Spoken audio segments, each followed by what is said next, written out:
Hello বন্ধুরা, কেমন আছো সবাই? আশা করি অনেক অনেক ভালো আছো। আজকে তোমাদের জন্য নিয়ে এসেছি আরও একটি নতুন রেসিপি, অনেক দিন পর সাথীর রান্নাঘরে। আজ আমাদের রেসিপি মাশরুমের। এই মাশরুমের রেসিপিটাতে না থাকবে জল আর না থাকবে টমেটো।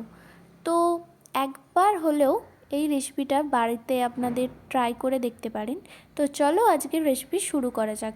প্রথমেই আমি বাটার মাশরুম নিয়ে নিয়েছি ভালো করে ধুয়ে।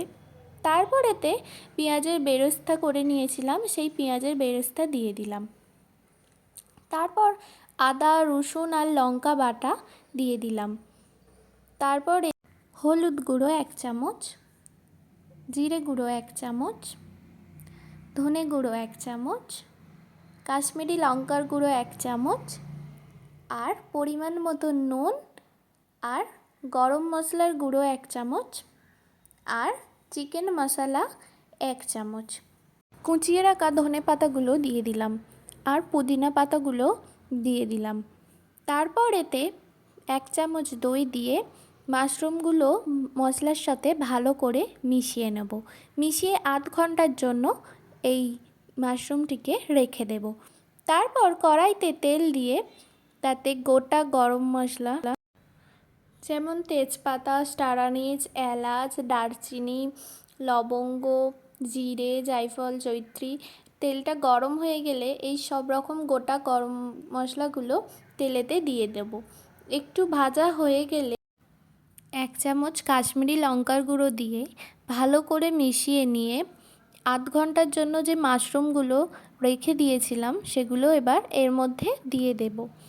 ভালো করে মাশরুমগুলোর সাথে মশলাটা মিশিয়ে নিয়ে 10 থেকে 15 মিনিটের জন্য হাই ফ্লেমে ভালো করে কষিয়ে নেব।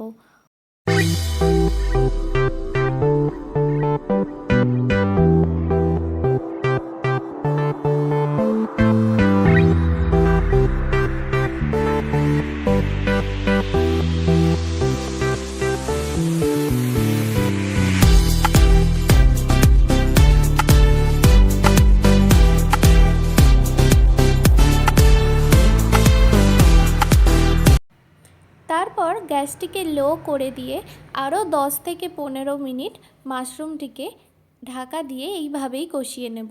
জল কিন্তু 1 ফোঁটাও দেয়া যাবে না। থেকে 15 মিনিট পর ঢাকনাটা খুলে আপনাদের দেখাচ্ছি মাশরুম থেকে কতটা পরিমাণে জল বেরিয়েছে। 1 ফোঁটাও জল কিন্তু ব্যবহার করিনি এই রেসিপিটা। তারপর ঢাকা দিয়ে আরও 10 থেকে 15 মিনিট কষিয়ে নিয়েছি। ঢাকা খুলে দেখাচ্ছি আপনাদের মাশরুম একদম সেদ্ধ হয়ে গেছে, আর আমাদের একদম মাশরুমটা কিন্তু পারফেক্টলি হয়ে গেছে।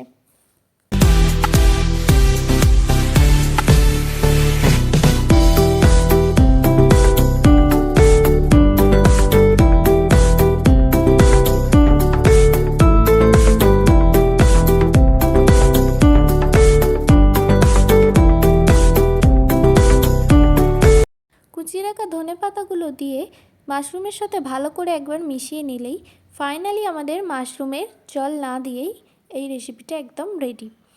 তো গরম গরম রুটির সাথে পরিবেশন করুন মাশরুমের এই রেসিপিটা। বাড়িতে একবার আপনারা ট্রাই করে দেখতে পারেন। আজকের আমার এই ভিডিওটা ভালো লাগলে লাইক, কমেন্ট, শেয়ার আর আমার চ্যানেলটিকে সাবস্ক্রাইব করতে ভুলবেন না। আর ভালো থাকবেন, সুস্থ থাকবেন। দেখা হচ্ছে আপনাদের সাথে আরেকটি নতুন ভিডিওর সঙ্গে সাথীর রান্নাঘরে।